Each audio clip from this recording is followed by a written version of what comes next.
मुंबईतल्या जे मार्ग पोलीस ठाण्याच्या हद्दीमध्ये एकाच कुटुंबातील 4 जणांचा विषबाधा झाल्यामुळे मृत्यू झालेला आहे। रात्रीच्या सुमारास त्यांनी पुलाव खाल्लेला होता आणि त्यानंतर कलिंगड मध्यरात्रीच्या सुमारास खाल्लेलं होतं। मात्र यानंतर त्यांना उलट्याने जुलाब सुरू झाले आणि एकाच कुटुंबातील पती पत्नी आणि त्यांच्या 2 चिमुकल्या मुलींचा मृत्यू झालेला आहे। सध्या जे मार्ग पोलीस ठाण्यामध्ये या प्रकरणी अपघाती मृत्यूची नोंद करण्यात आलेली आहे आणि त्या सगळ्या प्रकरणाची चौकशी केली जाते आहे।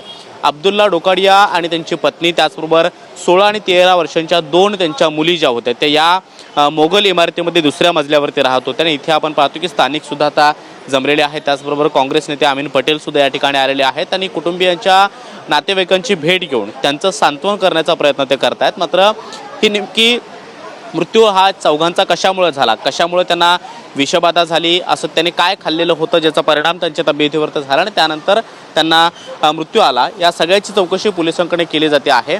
काही वेळापूर्वी जे मार्ग पोलीस ठाण्याचं पथक या ठिकाणी पोहोचलेलं होतं आणि त्यांच्या घराच्या आजूबाजूला राहणाऱ्या सगळ्या शेजाऱ्यांची सुद्धा चौकशी केली जाते आहे। ही ती मोगल इमारत आहे आणि याच इमारतीच्या दुसऱ्या मजल्यावरती अब्दुल्ला डोकाडिया त्याचबरोबर त्यांची पत्नी आणि 16 आणि 13 वर्षांच्या 2 मुली ज्या शाळेत शिकत होत्या त्यांचा सगळा परिवार राहत होता आणि रात्रीच्या सुमारास त्यांच्या नातेवाईकांना बोलवून त्यांनी एकूण 9 जणांनी पुलावाचं जेवण जे आहे ते केलेलं होतं। मात्र मध्यरात्री त्यांनी पुन्हा एकदा कलिंगड कापून खाल्ला आणि त्या कलिंगडच्या नंतर खाल्ल्यानंतर त्यांना उलट्या आणि जुलाबाचा त्रास सुरू झाल्याचं सांगण्यात आलेलं आहे।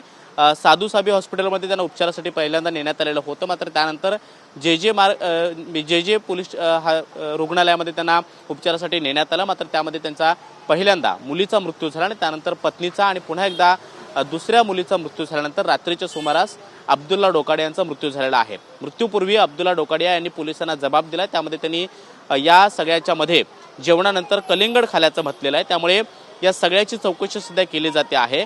जे कलिंगड त्यांनी खाल्लेलं होतं त्या कलिंगडचा भाग हा फॉरेन्सिक टीम त्याचबरोबर FDA म्हणजे अन्न व औषध प्रशासन विभाग जे आहेत ते सुद्धा त्यांच्याकडनं सुद्धा तपासलं जात आहे आणि त्यांच्या मृत्यूची कारणं ही सध्या शोधली जात आहेत। मात्र इमारतीच्या खाली आपण पाहतो की स्थानिक रहिवासी जे आहेत ते सुद्धा आता जमलेले आहेत आणि या सगळ्या घटनेमुळे दुःख व्यक्त केलं जात आहे। मात्र जे मार्ग पोलीस ठाण्याच्या समोर आता या सगळ्या प्रकरणाची मृत्यू प्रकरणाची चौकशी करणं आणि मृत्यूचं नेमकं कारण शोधणं हे एक मोठं आव्हान असणार आहे। कॅमेरामन अमित शिगवण सोबत मी कृष्णा सोनारवाडकर, TV9 मराठी, मुंबई।